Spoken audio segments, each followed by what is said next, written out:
I'll get back to that. But they open with Gunther. And I will say this, if you're not going to open with Liv and Dom to get showered with booze, something I had said about, if they're going to do the Finn turn with Priest in the Gunther match, I don't want it to overshadow Gunther winning his first World Heavyweight Championship.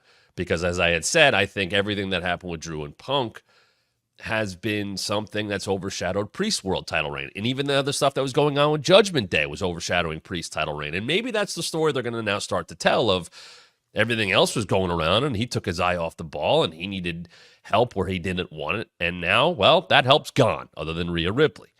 But I was happy that Gunther got the spotlight. He won the World Heavyweight Championship. He's the most pushed wrestler in the company, not named Roman or Cody. In terms of his presentation, in terms of his win-loss record, in terms of who he beats, in terms of everything. And he has backed up everything. So he comes out last night, and I was happy to see Kaiser give him the introduction.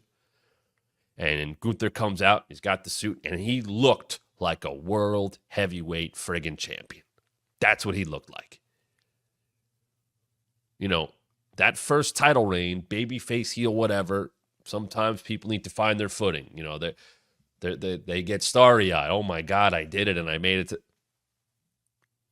in the best way possible. The best way possible. He looks like he was at another day of work kicking ass and being the guy.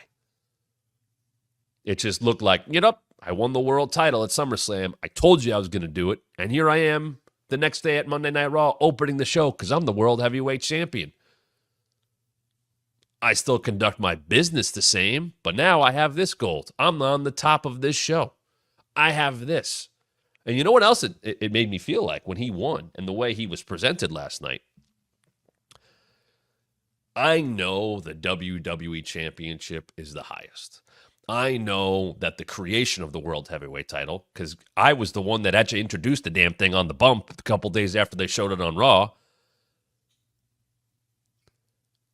I know that felt inferior because basically they were saying, well, we can't get the title off Roman and we know what his deal is. So we need to create a new title. And they were like, it's the workhorse title and everything. But I thought when Gunther stepped out there last night, and I'm not saying Seth did a bad job, and I'm not saying Damian did a bad job, but when Gunther stepped out there last night, it felt like that title had the most meaning it's had since it was introduced. Because of how Gunther presents himself, because of how he acts, because of how he says, I am the very best and I'm above everyone else. And he says that with a world title over his shoulder. Not people saying I'm the best wrestler in the world or I'm the best in the world and blah, blah, blah. No. He says that with a world heavyweight championship over his shoulder. Looking, as Joseph said, like a bad MFer. He comes across, love that comment, like he's the real deal. I believe everything Gunther says because he backs it up. Because there is a respect you have to give him that he demands. Because even though he is a heel, he typically beats people the way they need to be beaten. He doesn't really have a lot of matches on his record where there's been outside interference or cheating or whatever. It's happened a few times, and that's fine. His heel persona is that he is better in the ring. This is not a MJF thing, better than you and you know it. He is better than everyone, and he backs it up, and he will tell you he's better than everyone.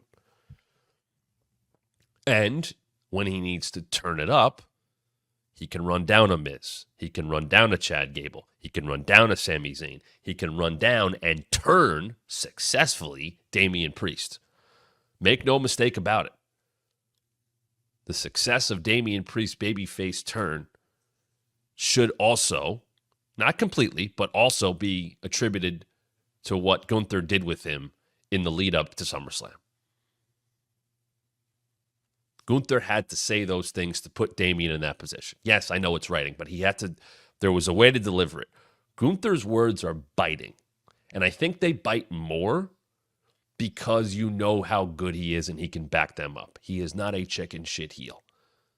He is someone that will rip you down verbally, tell you why he's better, why his upbringing was better, why his training was better, and then go back it up.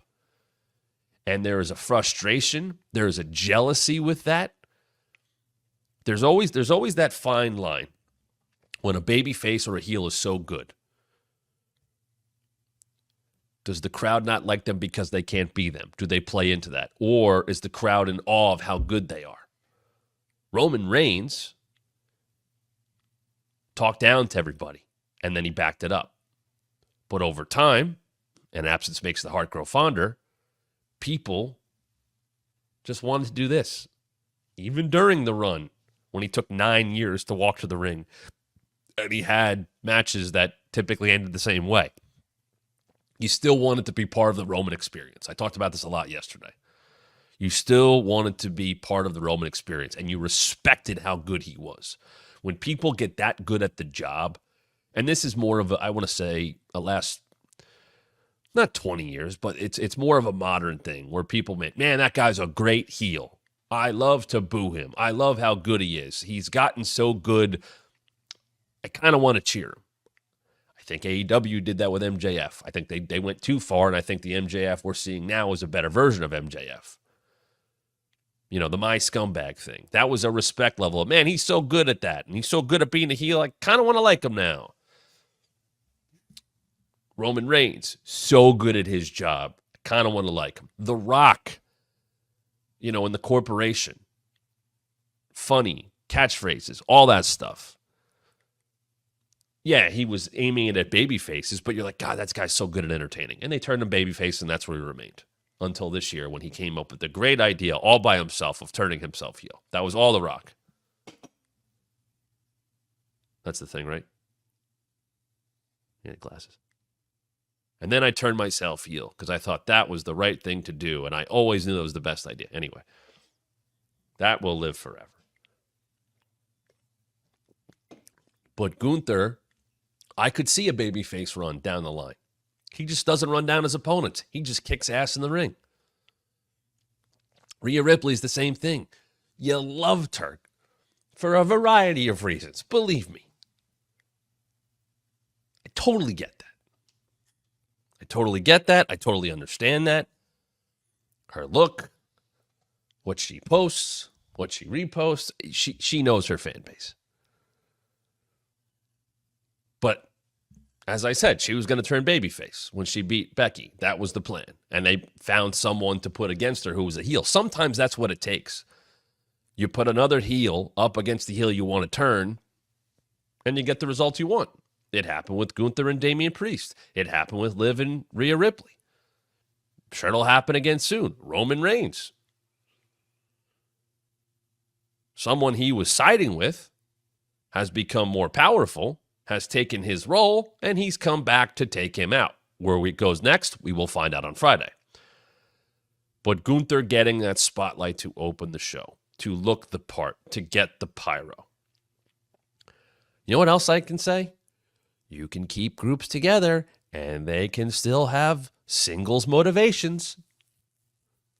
Ludwig Kaiser came out to do the entrance. It made sense.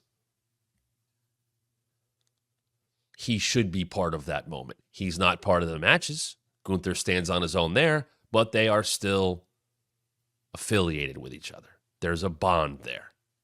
And we still saw Ludwig Kaiser go out and wrestle on his own, without Gunther's help, with nothing to do with Gunther, with someone he's been feuding with for about a month, and stand on his own. I will get to that match. Someone brought up a couple other ones. Swerve, Samoa Joe. There's a respect level. There is a likability. There is, that guy's damn good at his job, or she's damn good at her job. But you put the right people opposite of them, it makes the turn easier. Joe's always teetered on that. Joe was always a guy, you know, people talk about Paul White, Big Show. His babyface is a heel. His babyface is a heel. And there's been more like obvious turns with him. Samoa Joe's kind of like that too. The babyface is a heel. But that's because Joe is always pretty much the same person. He's always down the same line. If he veers a little this way, he's more babyface. If he veers a little this way, he's more heel.